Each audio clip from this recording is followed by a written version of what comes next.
Swan and the Crow, a Mahabharata tale. This is a part of an argument between Shalya and Karna in the Karna Parva of the ancient Indian epic Mahabharata.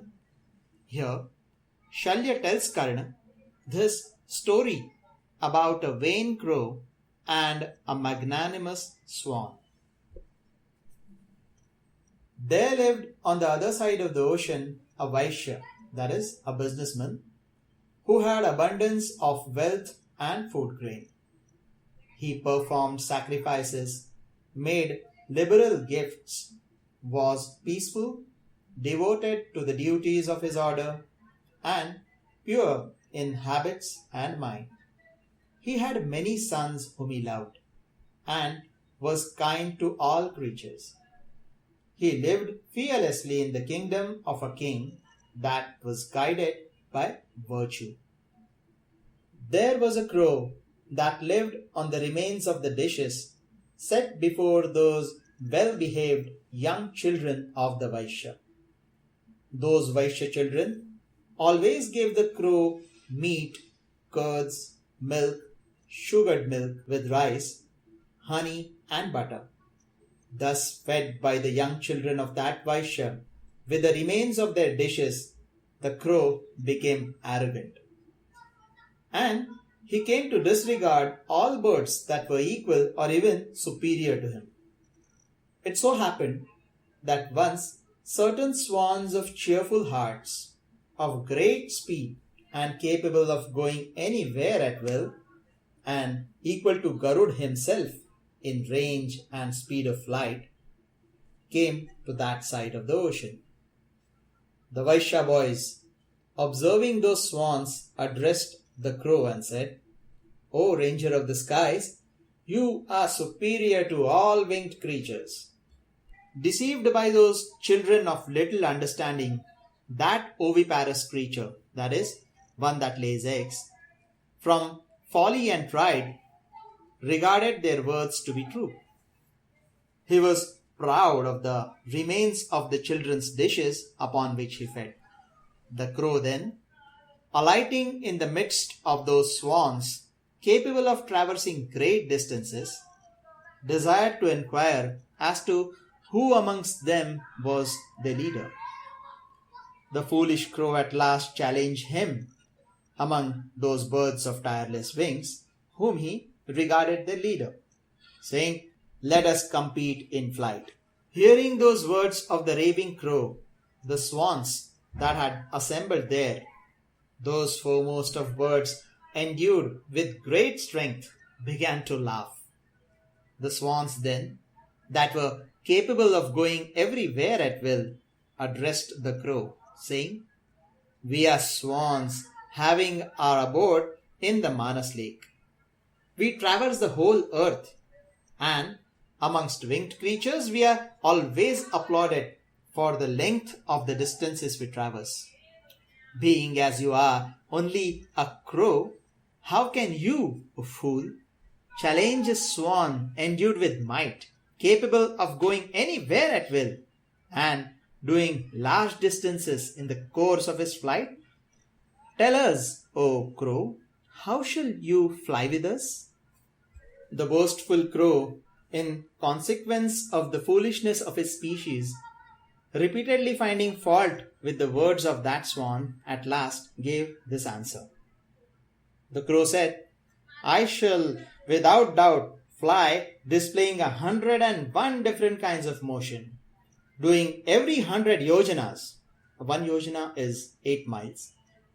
Doing every 100 yojanas in a separate and beautiful kind of motion. I shall display all those motions, rising up and swooping down, and whirling around, and coursing straight, and proceeding gently, and advancing steadily, and performing the diverse courses up and receding back, and soaring high and darting forward, and soaring upwards with fiercer velocity, and once more proceeding gently, and then proceeding with great force, and once again swooping down and whirling around and advancing steadily, and rising up by the jerks and soaring straight and once more falling down and wheeling in a circle and rushing proudly and diverse other kinds of motion.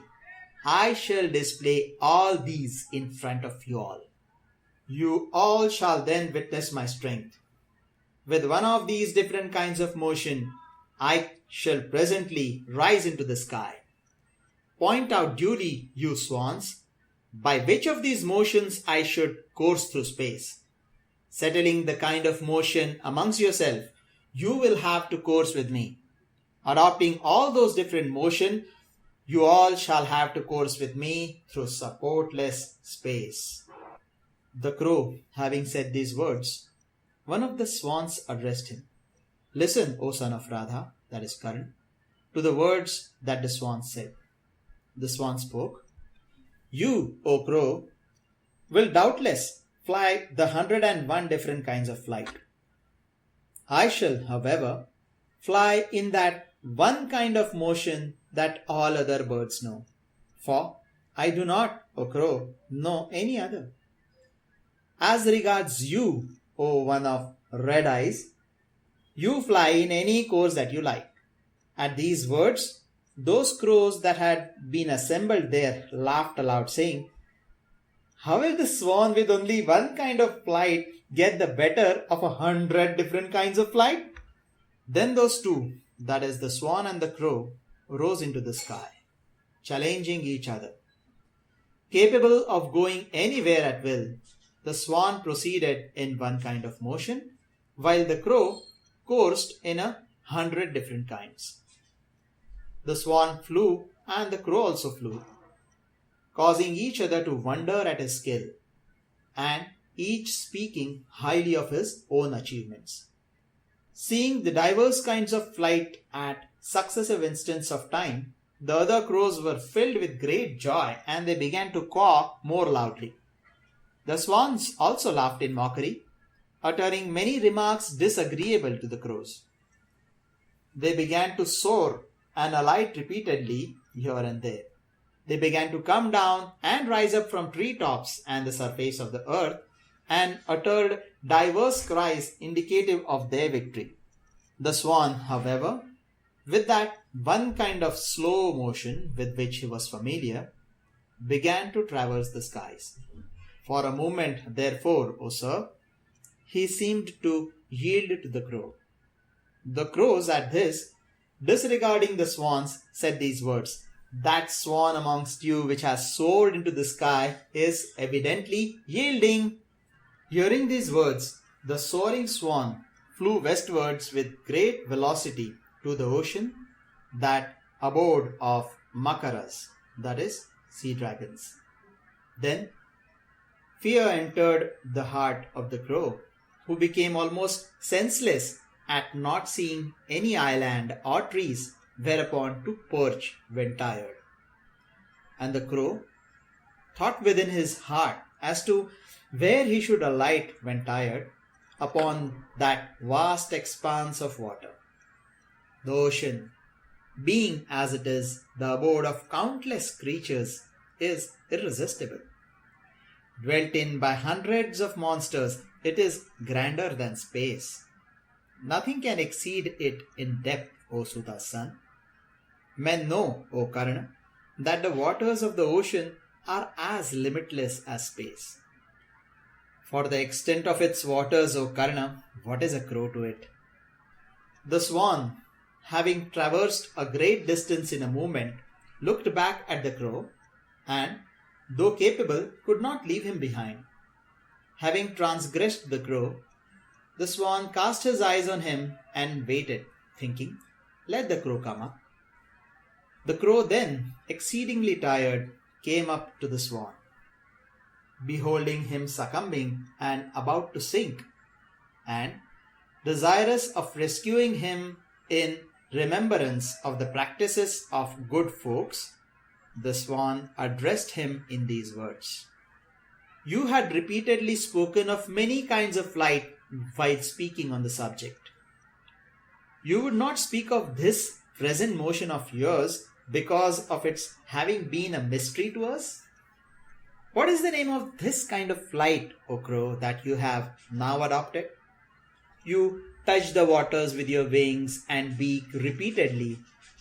Which among those diverse kinds of flight is this, O crow, that you are now practicing? Come, come quickly, O crow, I am waiting for you.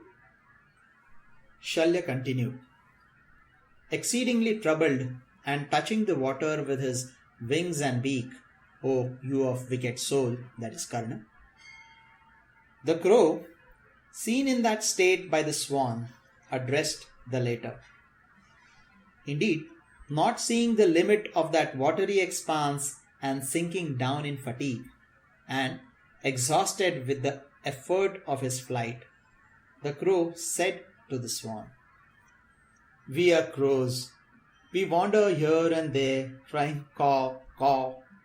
O swan, I seek your protection, placing my life's breaths at your hands. Oh, take me to the shores of the ocean with the wings and beak." The crow, very much fatigued, suddenly fell down. Seeing him fallen down on the waters of the ocean with a sad heart, the swan, addressing the crow, who was on the point of death, said these words, "Remember, O crow, what you had said in praise of yourself. The words even were that you would course through the sky in 101 different kinds of flight. You, therefore, that would fly 100 different kinds of flight, you who are superior to me, alas, why then are you tired and fallen down on the ocean?" Overcome with weakness, the crow then, casting his eyes upon the swan and seeking to gratify him, replied, saying, "Proud of the remains of the dishes of others upon which I fed, I had, O swan, regarded myself as the equal of Garuda. I disregarded all crows and many other birds. I now, however, seek your protection and place my life's breaths at your hands. Oh, take me to the shores of some island. If, O swan, I can, O Lord, return to the safety of my country, I will never again disregard anybody. Oh, rescue me now from this calamity." The crow that said so was very sad, was weeping, and deprived of senses. He was sinking into the ocean, uttering cries, "Caw, caw." He was so drenched by the water and so disgusting to look at and trembling with fear. The swan then, without a word, took him up with his feet and slowly caused him to ride on his back. Having caused the crow, whose senses had deserted him, to ride upon his back, the swan quickly returned to that island from where they had both flown, challenging each other. Placing down that ranger of the sky on dry land and comforting him, the swan, fast as the mind, proceeded to the region he desired. Thus that crow, fed on the remains of others' dinners, was vanquished by the swan. The crow then, casting off the pride of might and energy, adopted a life of peace and quiet.